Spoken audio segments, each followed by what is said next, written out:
ಆಮೇಲೆ ನನಗೆ ಒಂದು ಕಂಪ್ಲೇಂಟ್ ಬಂತು ಒಂದು ಸಲ. ಒಂದು ತಾಲೂಕು, ಅದು ಹಾಸನ ಜಿಲ್ಲೆಯಲ್ಲಿ ಒಂದು ಚನ್ನರಾಯಪಟ್ಟಣ ತಾಲೂಕಿನಲ್ಲಿ ಯಾರೋ 4 ಜನ ಪತ್ರಕರ್ತರು ಆ, ಬಂದಿದ್ದಾರೆ. ಅವರು ನೋಡಿ ನಿಮ್ಮ ಐ ಡಿ ಕಾರ್ಡ್ ತೋರಿಸ್ತಾ ಇದ್ದಾರೆ ಅಂತ.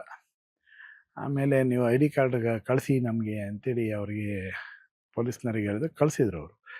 ಅದು ನೋಡಿದರೆ ನಿಜವಾದ ಐ ಡಿ ಕಾರ್ಡ್ ಇರೋದೇ ಬೇರೆ, ಇವರು ಫೇಕ್ ಮಾಡಿ ಓಕೆ. ಅದನ್ನು ಸಂಘದ ಐಡಿಯನ್ನ ಫೇಕ್ ಫೇಕ್ ಮಾಡಿದ್ರು. ಮಾಡಿ ಹ್ಮ್. ಯಾವುದೋ ಕಚೇರಿಗೆ ಹೋಗಿ ಅವರು ವಸೂಲಿ ದಂಧೆ ಮಾಡಲಿಕ್ಕೆ ಹೋಗಿ ಸಿಗಿ ಬಿದ್ದಿದ್ರು. ಅವರಿಗೆ ಕೂಡಲೇ ಅವರು ಮೇಲೆ ಕೇಸ್ ಹಾಕಿದ್ರು. ಅದು ಮೊದಲನೇ ನಂತರದ ವಿಚಾರ. ಆದರೆ ನಾವು ಅದಕ್ಕೆ ತಕ್ಷಣ ಯೋಚನೆ ಮಾಡಿದ್ವು, ಏನು ಈ ಥರ ಎಲ್ಲ ನಮ್ಮ ದುರುಪಯೋಗ ಆಗೋದನ್ನ ಸಂಘದ ತಡೆಯೋದಕ್ಕೆ.